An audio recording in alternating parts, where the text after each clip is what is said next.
दिवाळीचा पहिला सण वसुबारस निमित्त आपणास आणि आपल्या परिवारास मंगलमय शुभेच्छा.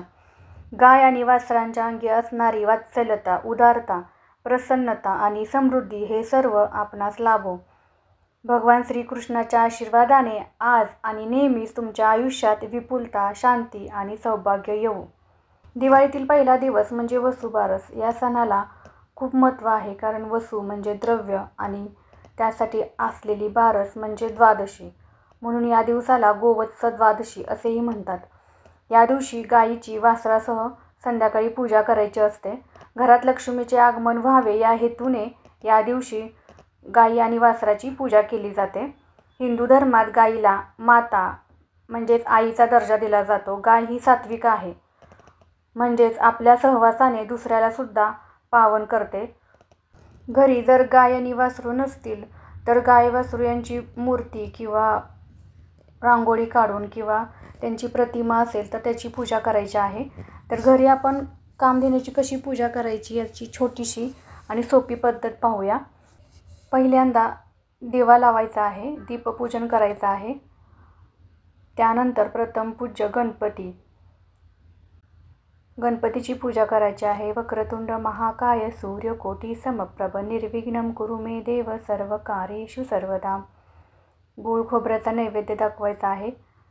अष्टगंध फुले अर्पण करायचे आहेत.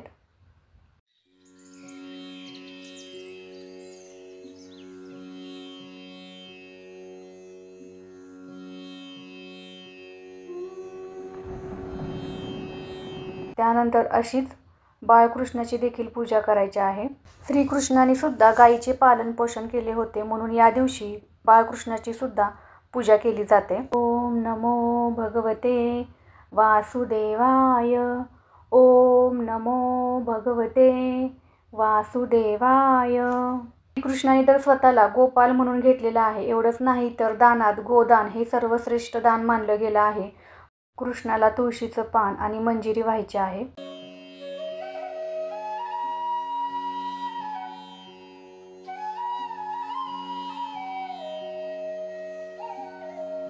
त्यानंतर गाई आणि वासराची पूजा करायची आहे. ओम शुभकामाय विद्महे कामदात्रे च धीमहि तन्नो धेनु प्रचोदयात्. किंवा ओम धेनुरूपाय नमः. ओम धेनुरूपाय नमः असे मंत्र म्हणून गायीची देखील पूजा करायची आहे.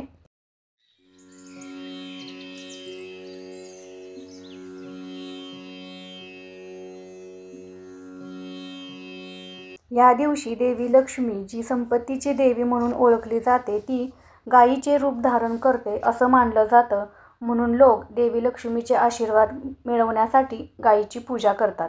घरी गुरे वासरे असणाऱ्यांकडे पूर्णावरणाचा स्वयंपाक केला जातो. या दिवशी काही सौभाग्यवती स्त्रिया व्रतसुद्धा करतात. बाजरीची भाकरी आणि गवारीच्या शेंगाची भाजी खाऊन उपवास सोडतात. आपल्या मुलाबाळांना चांगले आरोग्य मिळावे व सुख लाभावे म्हणून ही पूजा केली जाते. या दिवशी संध्याकाळी घरातील तुळशी पुढे आणि दारात दिवाळी सणाच्या पहिल्या दिवसानिमित्त पणत्या लावून रोषणाई केली जाते. घरासमोर रांगोळी काढली जाते. या दिवशी गहू आणि मूग खात नाहीत. समुद्रमंथनाच्या वेळी अमृतसह नंदा, सुभद्रा, सुरभी, सुशीला आणि बहुला यांच्यासह 5 गायी उत्पन्न झाल्या होत्या. त्यांना लोकमाता असं म्हटलं गेलेलं होतं, कारण ते सेवा आणि देवतांच्या संतुष्टीसाठी आल्या होत्या. या 5 कामधेनूपैकी नंदा नावाच्या धेनूला उद्देशून हा सण वसुबारस हा सण साजरा केला जातो. कामधेनू म्हणजे शुद्ध पांढरी गाय.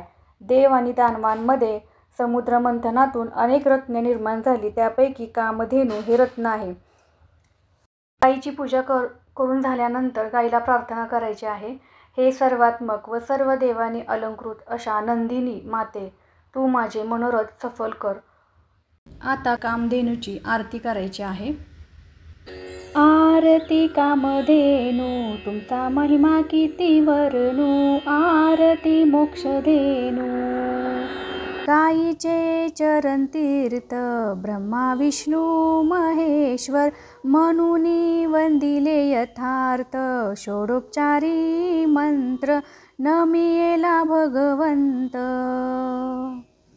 आरती कामधेनू तुझी सोनियाची शिंगे त्याला रुपियाचे खूर पुच्छ तुझे वाहे गंगा पाप जाईल हो दूर। आरती कामधेनू आरती कामधेनू तुमचा महिमा किती वर्णू।